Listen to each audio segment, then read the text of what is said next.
let's go to Doug Logan, Cyber Ninjas. You are going to give us your report. And would you please give us just a tad of your background? Sure. So I'm Doug Logan. I'm the CEO of Cyber Ninjas.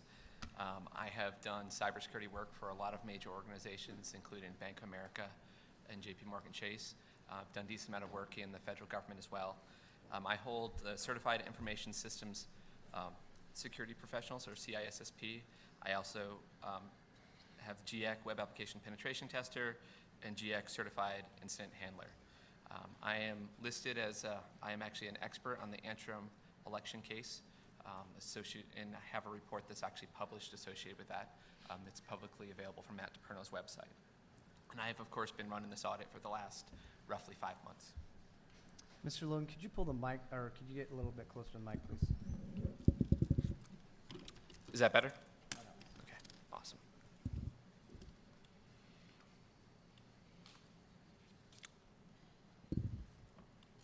It's not clicking.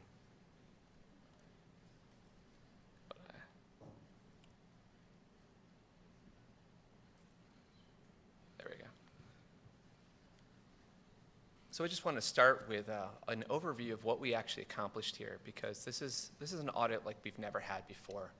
And involved, as you mentioned earlier, Madam President, involved over 1,500 people. And based on our calculations, it was actually more than 100,000 hours put in place. As you can see up on the photo right now, this is an example. This actually happened in the evening one of the days. So this isn't even a full group of everybody. We're going to go through each role that was out there, what functions they were performing. But you'll notice that everyone is located based on colors. That helped us keep track of where people were and make sure no one was out of place, and help us make sure that we both secured and maintained custody of all the ballots at all times. So again, it was 2.1 million ballots that were processed by hand. That include both tallying and paper examination. Over 1,500 people and like 100,000 hours. Now, security was something that was extremely important with everything that we did here. We had multiple layers of security. We actually had an external perimeter that was maintained by the Arizona Rangers. So as you came in, they would validate that you're on a list of individuals in order to be able to get in. We also had an interior checks, so that as you walked through the door, you came up to a desk where you were both checked for COVID, and validated to be on the list, made sure you had a badge, and all those things to make sure that you were someone that was supposed to be there to even be in the building. All the ballots and election equipment were stored within these cages, and anytime they ever left the cage, they were actually signed out by an individual. So we have a complete signed record of every individual that came and picked up every box. So someone took over custody of that box, and we actually had individuals called runners, and they would run it from the ballot corral, and they'd take it over to whatever table they need to go to. And that individual would then sign the box over to the table manager at the table that would then utilize it to process it. So at no time was a box of ballots or individual ballots outside of the care of someone's specific authorized care who has to sign off of it. In fact, we actually had 24/7 video surveillance on everything at all times. In addition, you'll see this lovely police officer. They were actually there 24/7 as well, and they were always within sight of the ballot corrals or where we had the election equipment stored. We had police officers at both locations, always maintaining and always making sure that the ballots and the equipment was 100% secure, and that nothing could happen to them. So this is one of our tallying tables. What you can see in the middle is actually a Lazy Susan. You'll notice that there's 3 counters around the table. There's someone who's actually at this table, they're loading, and someone who's unloading. So all counters were Maricopa residents who specifically voted in the last election. We wanted to make sure that if anyone was involved in this very important action, that they had skin in the game, and they were local. We didn't use anyone out of state for any functions having to do with the actual tallying of the ballots, or I should say actually tallying the ballots. Some of the table managers were from out of state, but the people actually counting the ballots were all Maricopa residents. There were other functions where we had volunteers from other states, though as much as possible we tried to keep everybody local in Maricopa County. We think it's very important for our local community to take ownership for their election process, and we wanted to facilitate that as much as possible. All these individuals were background checked and validated. We had one individual that had slipped through the process because he'd been on the ballot versus specifically that does not something shows up in standard background checks. So we started doing additional checks, comparing everything on things to make sure that never happened again. It was very important to us to make sure that we always had things that were going to make sure that were beyond reproach. Transparency in everything we did was very, very important. Now, all three counters were blind. That means they were not allowed to talk to each other. As that ballot went around and was in front of them, they would tally on a sheet of paper, and they put a little mark based on whether, for both the presidential and the Senate race, they put a mark to see whatever it was. Roughly every 50 ballots, they would compare the numbers with each other. Actually, the table manager would take them and compare them, and if 2 out of 3 of them agreed, and the third person was no more than 1 count off for the race, they would proceed and they would move on. If there was any more discrepancies beyond that, they actually had to stop. They had to find the ballots in question, that they're in question, they had to recount them. So there was absolutely no way to have speed here without having accuracy. And we found that when we had a brand new table, it was relatively slow. But as soon as they'd been doing it for about 2 shifts or so, their speed greatly increased, and it was amazing at how quickly they could count ballots. In the very beginning of the process, in our first 3 weeks, our fastest, I think that our most ballots we ever counted was roughly 30,000. When we came back and had more of a full shop, I think at our peak we did over 150,000 ballots in a day, and we're routinely doing over 100,000. So the speed, like I said, greatly increased, especially as we work through this. Okay.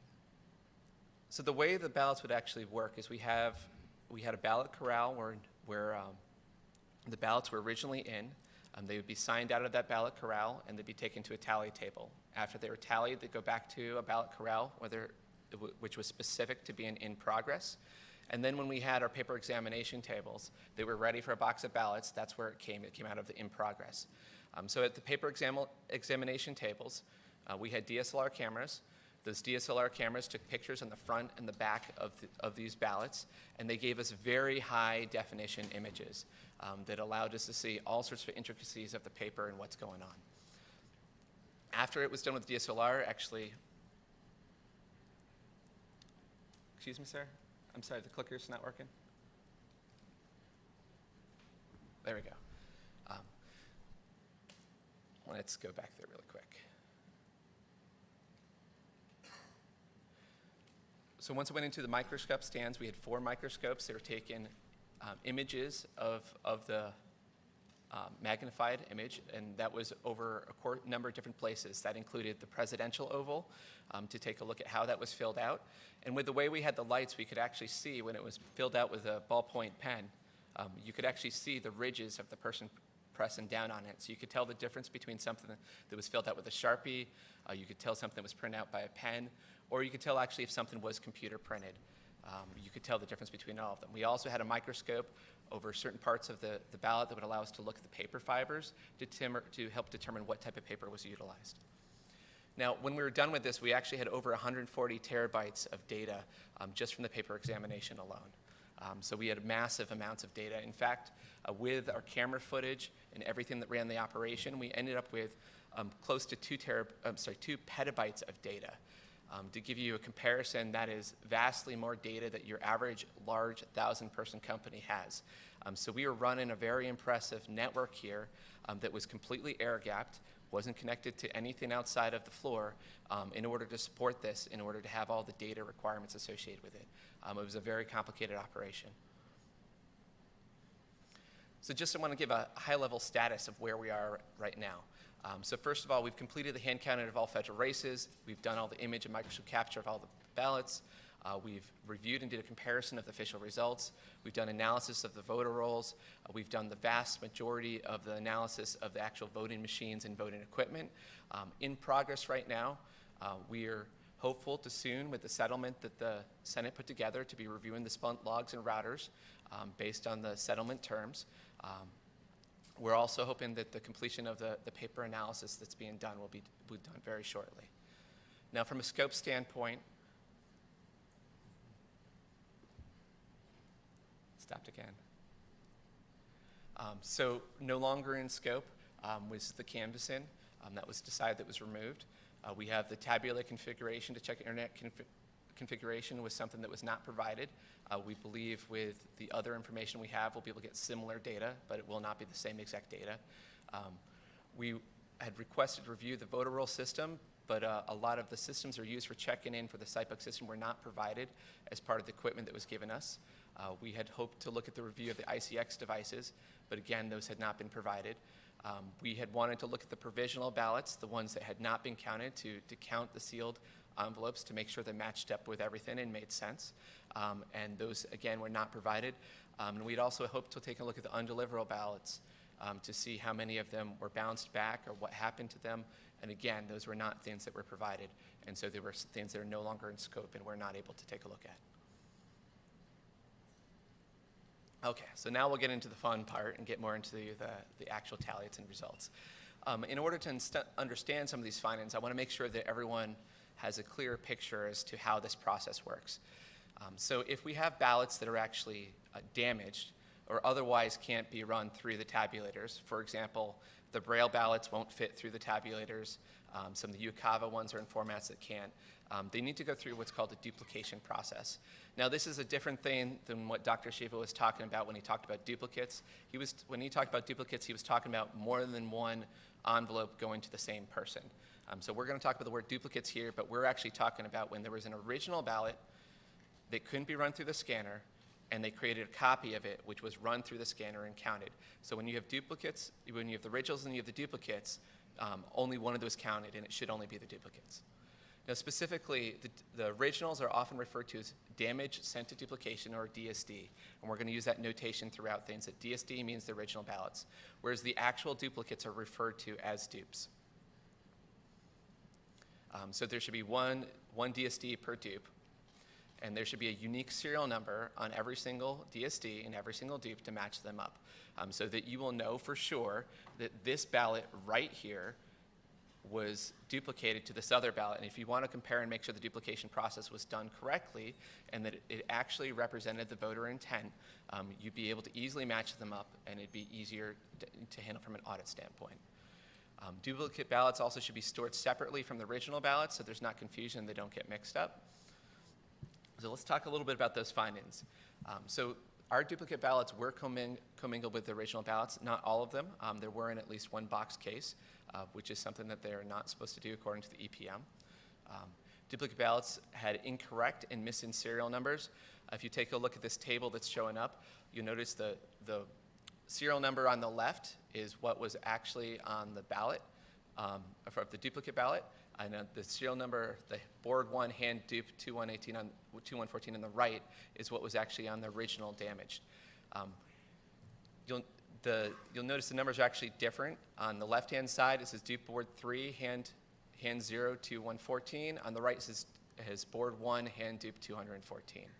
We were able to match these up because of the ballot characteristics and the precinct that it came from, but it's a very painful process, and it has to be done manually in order to figure out what matches to what else when they're not actually stamped with the same exact serial number on them. We also had a number of serial numbers that were printed like this one that you see on the screen, where you can't really read it, it's not legible, so it theoretically has a serial number on it, but there's no way to match it up because you cannot read what the value is on it. In addition to having ballots that flat out did not have a serial number anywhere on there whatsoever, so there was no way to match them up with originals. Now, we also had duplicate ballots that reuse serial numbers. You would expect that a serial number, in order to match it up, would end up being unique, but you'll notice that there's two examples up here of two different pairs that are not associated with each other, but had the same exact serial number utilized. In this case, I believe we've got a large print and a standard damage ballot. We also have a few others in here. Again, same exact serial number, but these were not the same ballots. And specifically, if you ever take a look at a large print ballot, they're huge. They're very, very large. So it's not just that something was photocopied or anything like that. They literally use the same serial number on otherwise unrelated ballots. And this is probably one of the more interesting parts, is that we had more duplicates than original ballots. So according to our counts from our audit, we had 26,965 original ballots, and then we had 29,557 that were duplicate ballots, and those numbers should be the same. Based on the numbers received from Maricopa County, we should have had 27,869 of both originals and duplicates, and they should have matched up perfectly. Now, these extra duplicates did appear to favor Trump and Jorgensen. If you take a look at the original ballots, we've got Trump has 995,404, and if you take a look at the duplicates, there's some number of more of them. So if you take a look at the percentage all the way over to the right, the expected percentage per candidate, and that's based on if we take the originals and assume the duplicates should be at the same exact percentage. So we had 48% of the originals were Trump, 50% of the originals were Biden, and 2% of the originals were Jorgensen. You can see what they actually have at the difference. In reality, Trump had 58% of the duplicates, 33 and 3. So both Trump and Jorgensen gained slightly with the duplicate process. Same thing when we take a look at the Senate race, it favors slightly to McSally, not necessarily as much as it does in the other case. Both of these percentages are within the realm of error, of just human error, making mistakes. So if we take a look at our final tally results, and we look at the Senate race, it does look like Kelly still shows up as ahead. And we actually run into that we have 541 less for McSally and 60 less for Kelly in the ballot totals. If we take a look at the presidential race, Trump actually loses 261 votes from the official votes. Biden gains 99, and Jorgensen loses 204 votes. And again, these are all very small numbers when we're talking about 2.1 million ballots. These are very small discrepancies. So we can say that the ballots that were provided to us to count in the Coliseum very accurately correlate with the official canvass numbers that came through.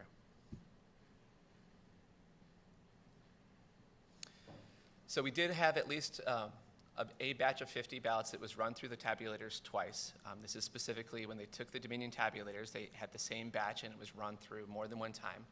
We found this because through our various counts, we had very clear confirmations of how many ballots were supposed to be in a box. And when we compared our results against the cast vote records, we were roughly 50 off, and that made us go take a look at the Dominion images. And when we compared it to nearby ballots, we actually found that there was a set of 50 ballots that had been run through, I said, again, twice. As far as we could tell, with it only happening once, there's no indication as to whether that, we have no clear indication whether it was human error or whether it was intentional. We assume that it's human error because it happened in very small frequency. This is an example of a ballot from two different batches. It's probably relatively small text for people to read, but if you read all the way down on the bottom, it'll tell you that it's tabulator. On the left-hand picture, tabulator 6004, BTC, which is the batch 288, and that's the image 154. And then on the right-hand side, we have, again, same tabulator, but batch number 287, which is one different, and it's image number 5.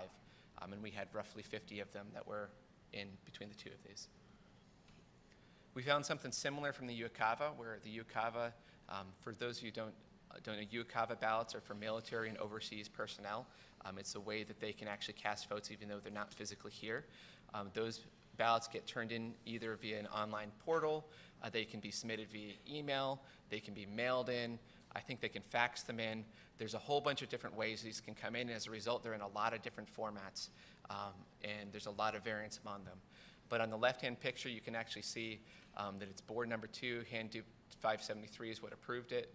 On the right-hand side, it's hand dupe 574, and it's probably too small for you to read, but if you read the serial number circled on the top left, you'll notice that the timestamp and the serial numbers are exactly the same, which means that someone likely printed out the UCAVA ballot twice, and both of them made it into these things.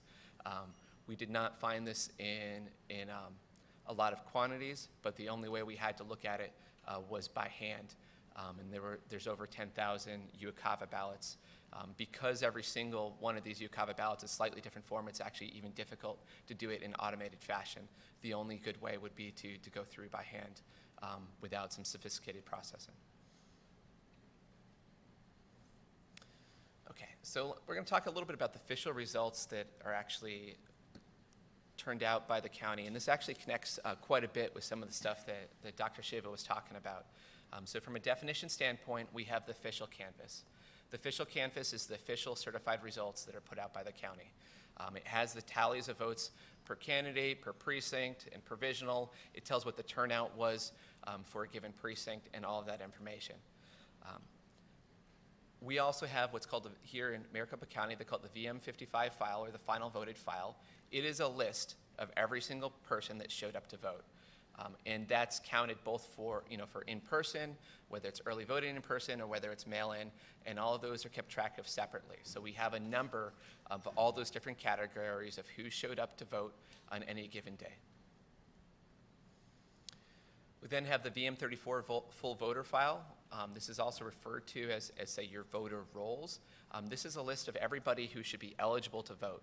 And the county in Maricopa seems to make these available roughly on a monthly basis, so that the full voter rolls.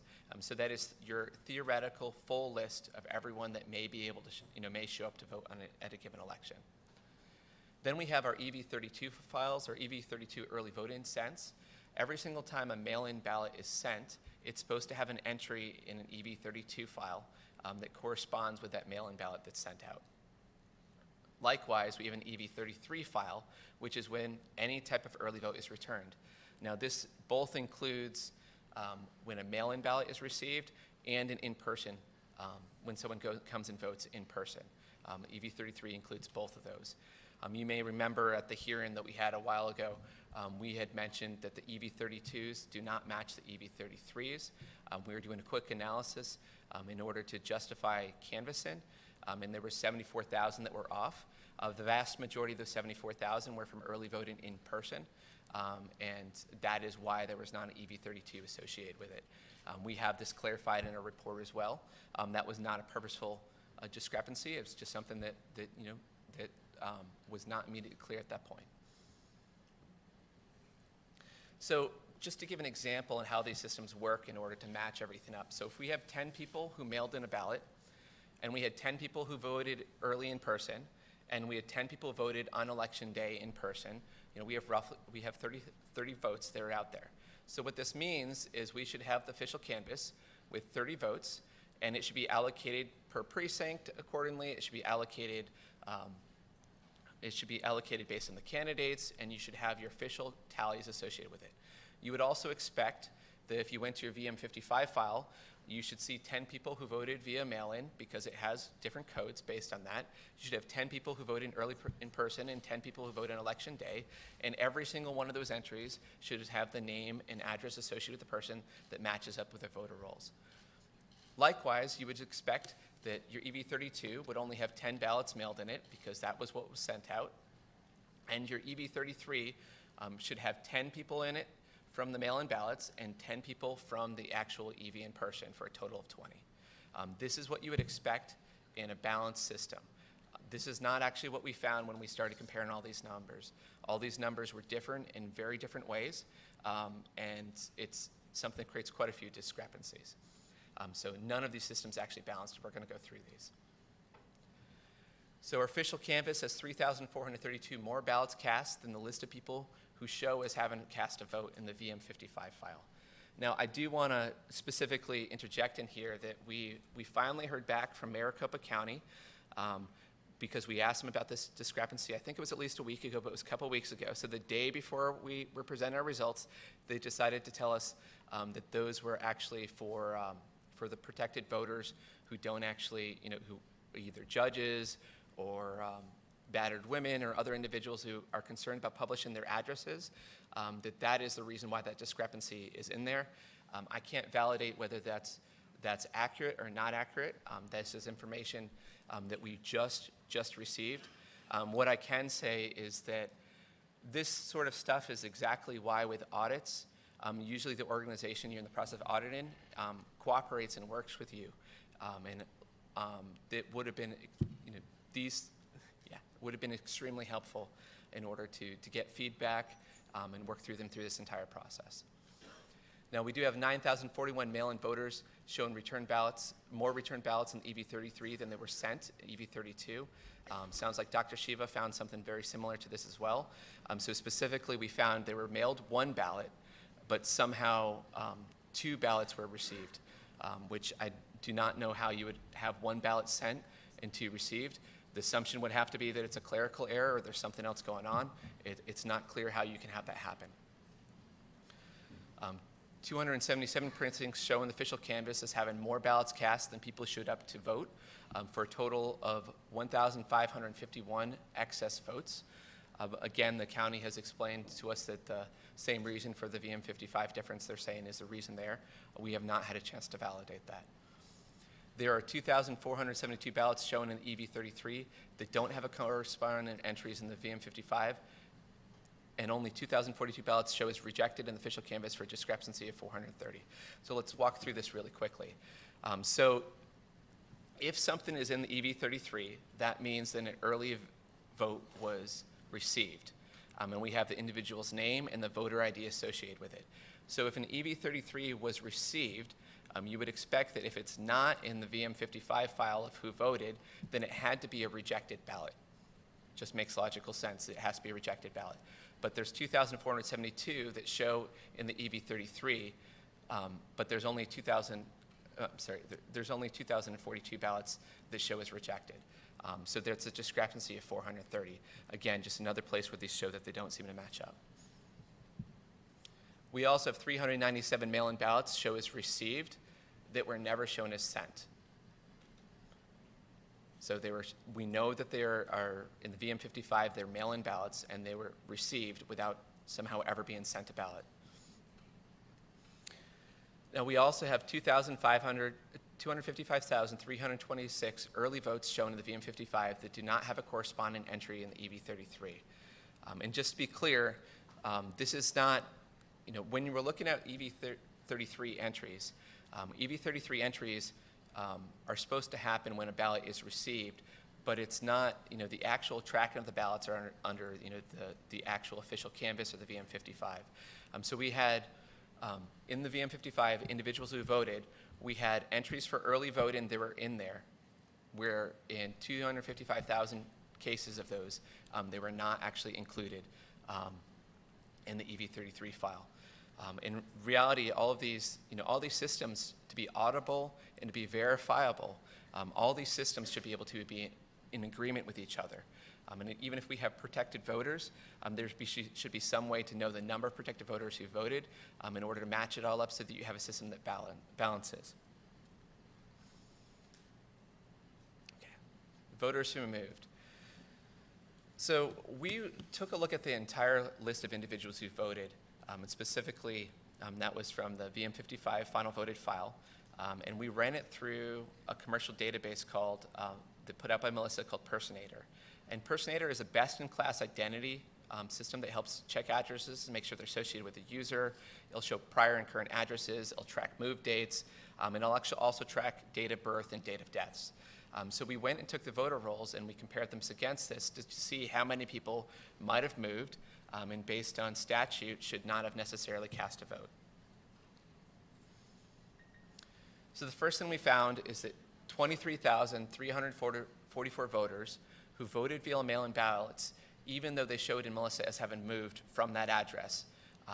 And we wanted to make sure we accounted for the circumstances where a college student might have moved away from home or a family member might have moved somewhere else. So we actually eliminated all the cases where someone was still at that residence that had the same last name. That's how we came up with 23,344. So if your mail-in ballot is sent to an address that you no longer live at, there should be no way for you to receive that mail-in ballot. At least it's generally not a way for you to reset mail-in ballot because mail-in ballots are legally not allowed to be forwarded. So it can't be forwarded to your new address. So the only way this situation could happen legally is if you know the if you know the current resident and you're able to meet with them and pick up your mail-in ballot or somehow have some other arrangement to pick up your ballots were there. But still, 23,344 people voted when they should no longer, have access, would not normally have access at that given address. We had 2,382 voters who voted in person, even they showed Melissa as having moved out of Maricopa County prior to that date. We have 2,081 voters who moved out of state in the 29 days before the election and appeared to be given a full ballot, which should have been, if anything, if they voted at all, it should have been a president-only ballot, where literally the only option on the ballot would have been president. That is something that is by Arizona statute. Let's talk a little bit about the voter rolls. So registration dates do not generally change in your voter rolls. So this is your day of registration, unless it's to correct a mistake. And this is something that we received out of the actual recorder's office. They told us that those dates should not generally be changing. Your date of registration should be your date of registration. And it says there at the end, the only time a voter may have two dates of registration is if the registration has previously been canceled and the voter registers again. The original record would be canceled for a variety of reasons, and then they'll have a new record with a new date of registration. So the old record should not exist, and it should not have a date of registration change. Likewise, we have this thing called AFSEEK. And AFSEEK is actually a unique identifier that is a reference to a transaction. So for example, if you went and you needed to change your address, you would fill out a form, and when you filled out that form, you would turn it into the recorder's office, and they would image that, and they would process it. And when they processed it, they would assign it a unique identifier. That unique identifier actually gets stored in your voter rolls as the latest one, and it is specific to that change request. So those should be unique. You should not even have it twice in your voter rolls. It should only happen once, and it should not be shared among multiple individuals.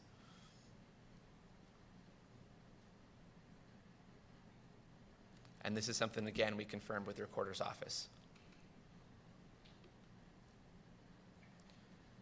Now, we also have a statute that says complete names should be used, and I'll get into our findings that we have here in a second.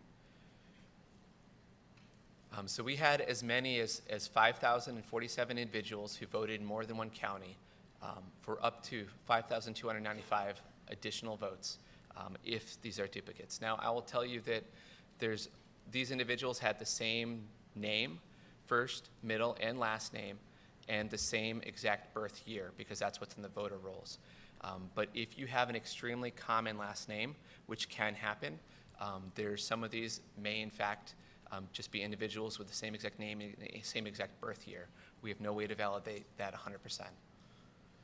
We had 393 voters with incomplete names that voted in the election. This included individuals with last name only.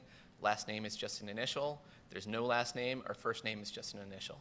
And again, there are some individuals who in some cases this could happen, but this is not a frequent thing that you typically see. We also had 198 individuals who registered after the October 15th cutoff and yet still voted in the election. And we had 2,861 voters who have shared an AFSEEK number with another voter at some point in time. And that we don't know exactly what that means, but based on the descriptions of everything that's happened in the system, it suggests there may be some integrity issues with the data. When impossible situations happen in a system, and if you've got integrity systems in something as important as the voter rolls, there would be a concern. We have 282 potentially deceased voters in this election. I know that there's been some much wider numbers that have been circulated on the internet. We tried to validate this stuff very, very precisely. It can be a difficult thing to match up voter rolls to individuals. From our testing, we believe that all the ones we have in here are accurate, but there are potentially additional ones as well. We have 186 people who potentially have duplicate voter IDs that both voted. I think that Dr. Shiva was mentioning that we haven't had individuals with the same first name, last name, and the same address and seem to have the same signature. That is something that we have also seen in the voter rolls with people who seem to have literally the same exact name.